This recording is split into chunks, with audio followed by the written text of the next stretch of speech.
So that which you cannot see, that which you cannot touch, that which you cannot perceive through five sense organs, that is called a no-thing or a nothing. That's called Shiva. Shiva means that which is not. Now, if somebody begins to experience that as a living experience, we refer to him also as Shiva.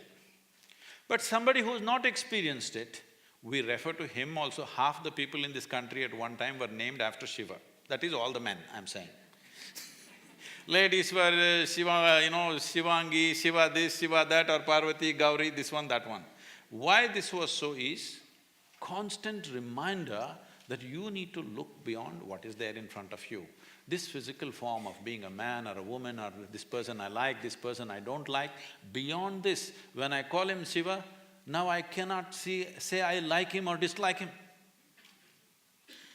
When your name is Shiva, you claimed already you're Shiva. When your name is Shiva, when I call you Shiva, I cannot call Shiva angrily, I cannot do something. It's a kind of a control over yourself, that you cannot abuse somebody. You cannot say, hey Shiva, you're this and that. You can only say Shiva.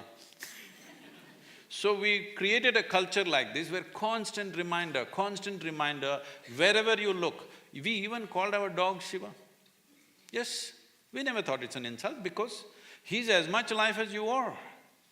We called… if you see a tree, we say Shiva, if we see a rock, we say Shiva, if we see a bird, we say Shiva, simply because the source of all that exists here as physical stuff essentially comes from that which is not a thing or no thing or Shiva. So, this is why this talk about third eye and people think their forehead is going to crack and something is going to pop out, nothing like that. These two eyes can show you only that which stops light. The day you start seeing things which do not stop light, then we say, you have one more eye going. You have an inner eye which is able to see something that these two eyes cannot see. So third eye does not mean forehead cracking up and you becoming some kind of a freako. That means your clarity has opened up, that you're able to see beyond the limitations of senses. So all the enlightened people who've been… How many did you meet? Like I've heard about many. Like, say Krishna or Muhammad or Ram or Christ, Buddha, all the enlightened people who've been on this planet, there is some sort of mention of their birth or death. But when it comes to Shiva, like you say, and I've read that he was self-created, and I often ask you this question, that did he disappear into thin air, and apparently something like that happened. He couldn't even have biological children with any of the women he was married to. Also, he… At least you can't blame him for the population. Sadhguru, I'm coming to something very important. There is a theory… I thought population was very important No. too. There is a theory that Shiva is alien. See, till now you've been talking about inclusiveness and suddenly you call somebody an alien. No, Sadhguru, there is a theory… I must tell you this, every time I enter United States, at the immigration, I end up standing in that line which says, resident alien. I look around and see I'm the only one who fits the description. Sadhguru, let me finish this question. So there is this theory that… She won't let you go. No, that everything that humans encounter, whether it's an idea, it's a thought, it's anything that they encounter, it's been transmitted into them through an outer space, an outer being. My favorite director, Christopher Nolan, made this film, Interstellar, which is one of my favorite films, where they are constantly referring to certain beings as they. They are communicating, they are talking to us, they are doing this, but they never really clarified who they were. Like, were they aliens, were they gods, who they were? And Sadhguru, like this, I think I felt it in, like when any creative idea comes to me, it has absolutely no intellectual grounds where I can go back and track it down. It's literally like a mail dropped in my head. It seems like it's from an outside space. This is not a confession. I know it's a confession, but Sadhguru, is it that we are being operated by an external, sort of outside beings? Is it that? Well, people who have no faith in human intelligence are looking up that intelligence will come from somewhere else. What we need to understand is, see, there are certain things which are very significant things in this country which unfortunately this present generation has completely forgotten or very few people are reminded, and the rest of the world, some places they recognize, rest of the places it's not there. What the thing is just this, here we consider things like this. For example, in yoga, we call your spine the center of the universe, we call it Merudanda. That means it's the axis of the universe. What is a universe? Please understand this. Today scientists are admitting it is an endless universe. Forever they said, if you travel this many million light years, you will reach the end of the universe. But now they're admitting it's an endless universe. Forever we've been saying it's an ever-expanding universe. So we said, your spine is the axis of the universe. That sounds ridiculous. Even without putting any load, most people's backs are hurting badly. They can't even walk or run or do anything. If this becomes the axis of the universe, what will happen? Why we are saying this is, see, you know there is a universe or you think there is a universe only by your experience, isn't it so? If you did not experience, if you could not see this, if you could not see like this and feel like this, you wouldn't know there is a universe. Only because of your experience there is a universe. And the center where your experience is being transmitted is through your spine. If you cut a few wires in your spine, you will have no experience even of the body, forget about the universe. So because your ability to experience the universe is rooted and centered in your spine, we are calling your spine as the axis of the universe. Suppose this hall, see now we know the boundaries of this hall. Now we can debate whether this is the center of this hall or that is the center of this hall. Suppose there are no boundaries to this hall, how would you decide which is the center of this hall? Where you are is the center of the hall, isn't it?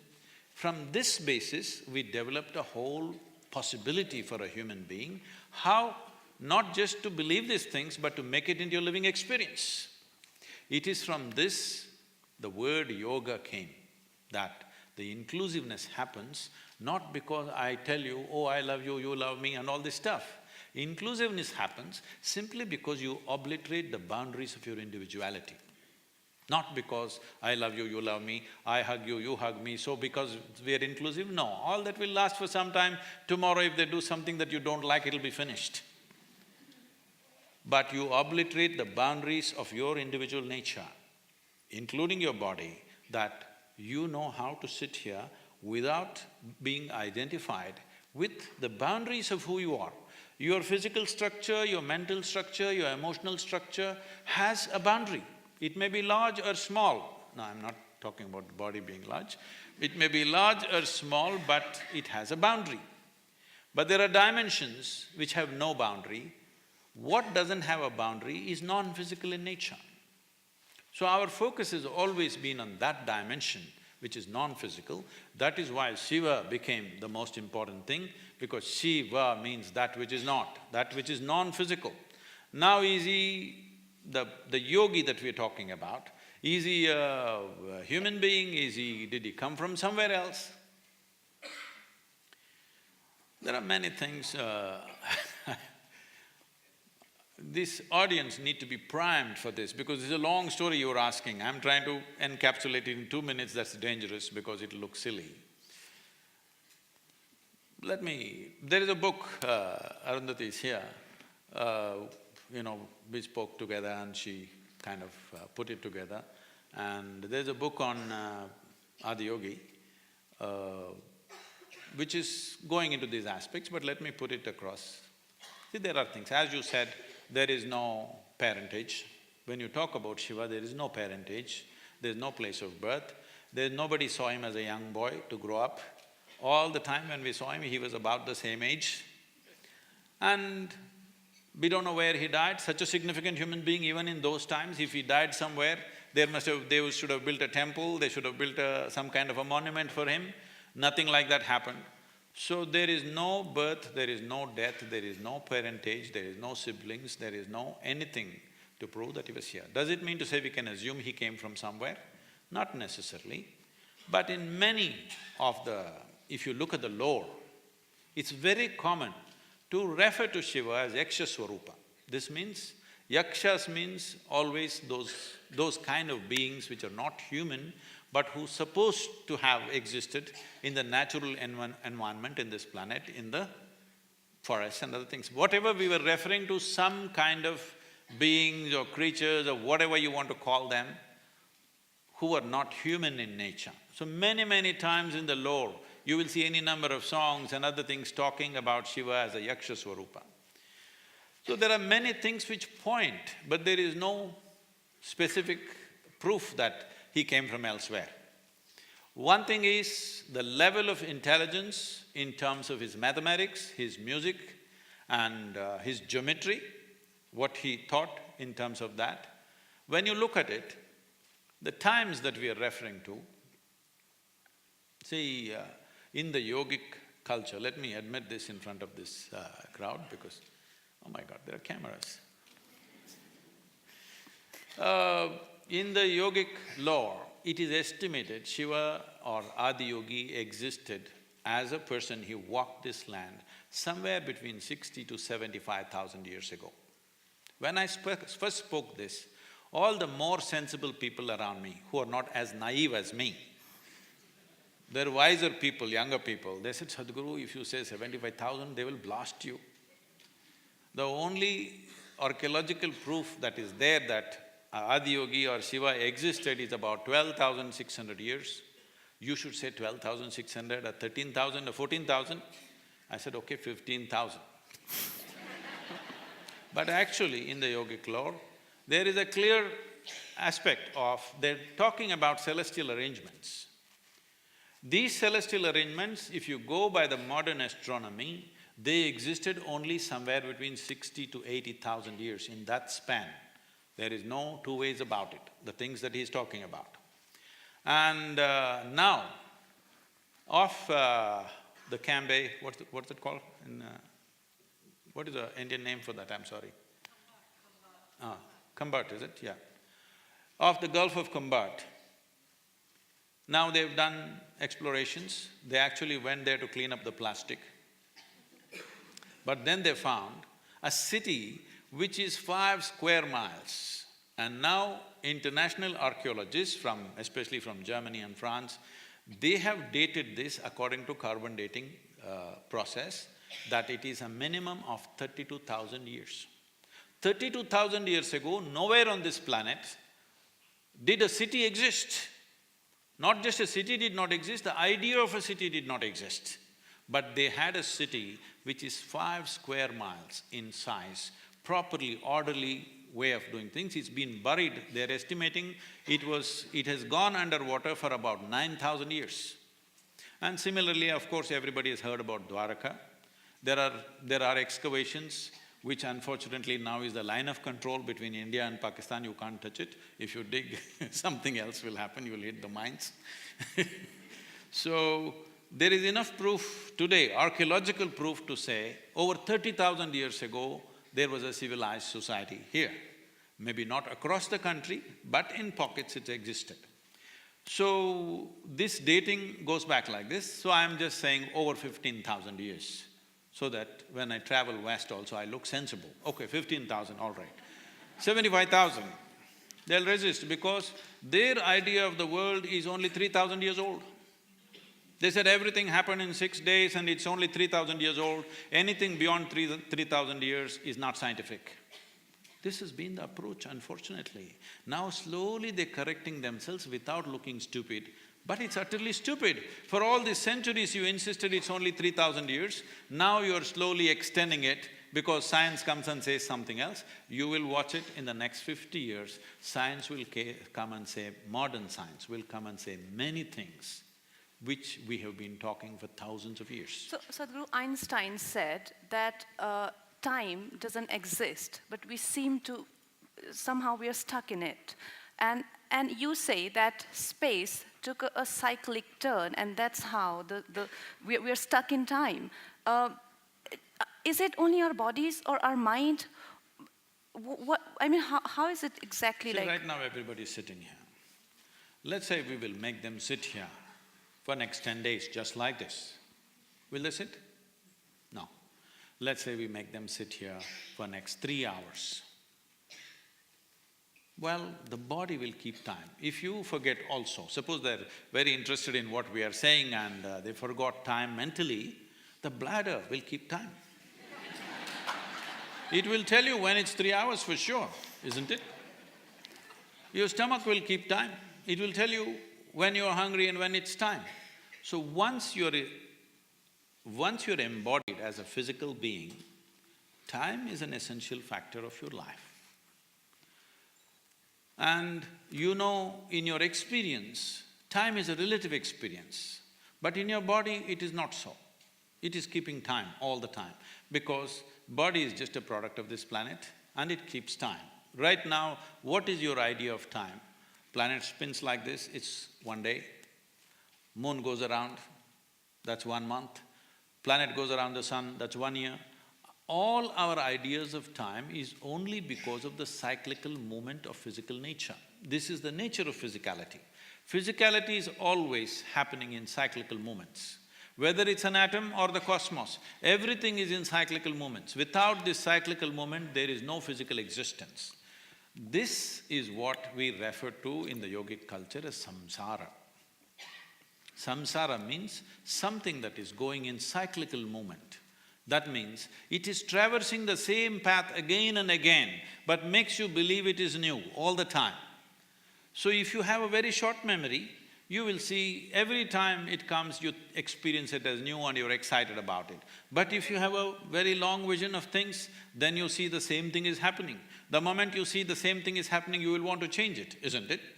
It is from this context, the idea of mukti or liberation comes up, because you see that you're stuck in the cycles of samsara, so the same thing is going round. Why is this happening? Because of our identity with physical nature. Because we are so identified with the physical self that we are, now everything that we do also goes in cycles. Cycles means we are going round and round.